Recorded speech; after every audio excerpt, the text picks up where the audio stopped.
ॿारनि जे मथां एॾो पढ़ाई जो burden specifically coming towards private schools. अच्छा, गवर्नमेंट ऐं प्राइवेट ही जेके ही ॿ सेक्टर आहिनि, इन ते हिकु वॾी बहस आहे जंहिं ते को कंक्लूजन निकिरंदो कोन्हे, असां बसि बहस कंदा ई रहंदा आहियूं। त अॼु थोरो सो फोकस सिर्फ़ु प्राइवेट स्कूल्स ते रखूं था।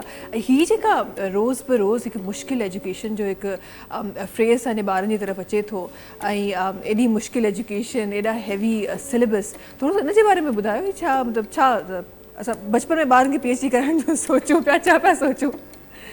जी बिल्कुलु, एक्चुअली ॿारु जेको हुआ, नंढो ॿारु जेको आहे, हू पाण ई रिसर्चर आहे।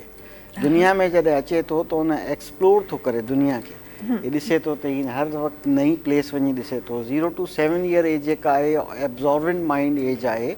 इन एब्ज़ॉर्वेंट माइंड में यानी जाज़िब दिमाग़, हू रिसर्चर आहे, हू हिकिड़ो टाइनी साइंटिस्ट आहे। तव्हां PhD जी ॻाल्हि कई त वरी मां उतां ई शुरू कयो। सो पोइ इहो सिलसिलो हली थो पए। पोइ हिते छा आहे त शुरूअ में जेको बुनियादी तरबियत गाह आहे उहो घरु आहे।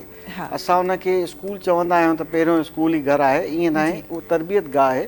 पहिरियों असांखे उनजी ग्रूमिंग ते कमु करणु घुरिजे, उनखे अख़लाक़ियात ते कमु करणु घुरिजे, असांखे पंहिंजो कल्चर सेखारणु घुरिजे, मदर टंग सेखारणु घुरिजे। पर छो त हिन बरे सग़ीर में इंग्लिश आई, कीअं आई उहा तव्हांखे ख़बर आहे। पोइ उन खां पोइ असांजो मीडियम बि हू ठही वियो, असांजो कानून बि उहो आहे, असांजो ऑफिशियल लैंग्वेज बि उहो आहे, ऐं असांजी हाणे सक्सेस बि उहा ई आहे।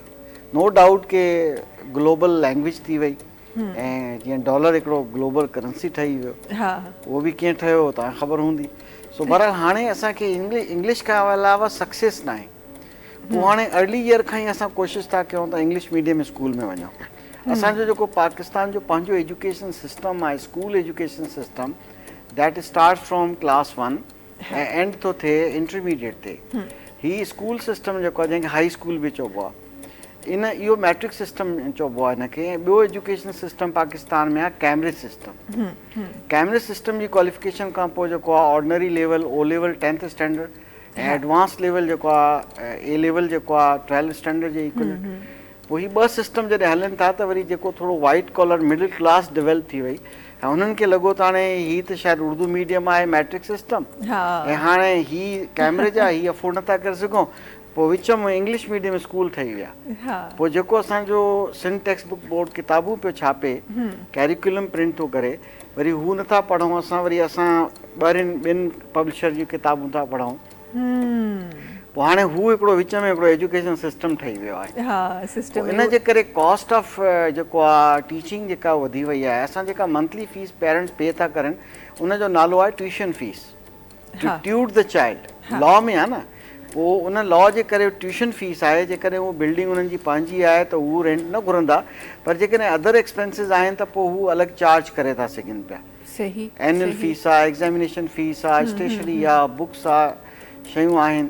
पोइ इन करे एक्सपेंसिस एतिरा वधी विया आहिनि त जेको अॼुकल्ह जेको माशी मसाइल आहिनि असांजे मुल्क जा, ख़ासि तौर ते वाइट कॉलर जेके फैमिलीज़ आहिनि, उहे अॼुकल्ह ॾाढो इन्फ्लुएंस जे करे, महांगाई जे करे जेको आहे काफ़ी परेशान आहिनि। सो उन जे करे जेको आहे आर्टिकल 25A जेको आहे, एक्चुअली उहो आहे 25 आर्टिकल जेको आहे उहो वेलफेयर आर्टिकल आहे असांजे कॉन्स्टिट्यूशन जे अंदरि, जेको government state is responsible to provide that welfare issues like communities, education, health.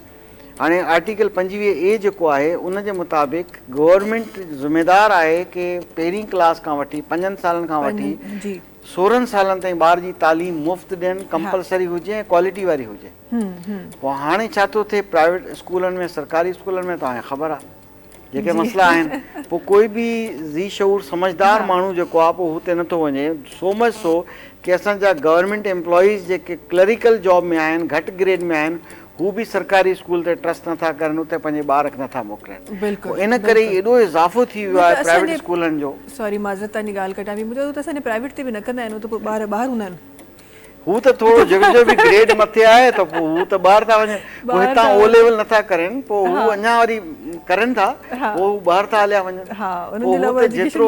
जेतिरो एलीट क्लास, जेॾी वॾी क्लास आहे, जेतिरो वॾो ऑफिसर आहे ऐं जेतिरो वॾो कमु आहे, त पोइ उअं ई थो थिए। त असांजा जॾहिं मिनिस्टरनि जा ॿार बि ॿाहिरि वेंदा ऐं हू कैम्ब्रिज सिस्टम में पढ़ंदा, त पोइ असांजो मैट्रिक सिस्टम कीअं ग्रूम थींदो? इन करे पोइ हू जेको आहे प्राइवेट सेक्टर में कुझु कमर्शियल माइंडेड स्कूल बि अची विया, कुझु फ्रेंचाइज़िस अची वियूं, उन्हनि जो कम ई बिज़नेस आहे। तो ब्रांडिंग आहे, पोइ हुते जेको आहे ॾाढो प्रॉब्लम थो थिए पियो। इन करे असांजा जेके पेरेंट्स आहिनि हू पंहिंजो उहा गवर्नमेंट जी जेका ज़िमेदारी आहे उहा गवर्नमेंट पूरी नथी करे। इवन असांजे गवर्नमेंट एम्प्लॉइज़ खे बि ट्रस्ट कोन्हे हुनजे मथां। पोइ प्राइवेट सेक्टर स्कूल जेको आहे ऑन डिमांड आहिनि, हुते लाइन थी लॻी वञे, एडमिशन फॉर्म जी डेट आहे, सुठा जेके स्कूल आहिनि। पर आम स्कूलनि में पोइ पंहिंजी मनमानी था करनि, पोइ ट्यूशन फीस बि वधाइनि था, सभु कुझु थो थिए। पर 5% में छा इंक्रीज़ थींदो? हाणे लॉ में 5 खां 8% आहे। पोइ इन करे स्कूल जेको आहे उहो 10% 15% फीस वधाइनि पिया, मजबूरी बि आहे।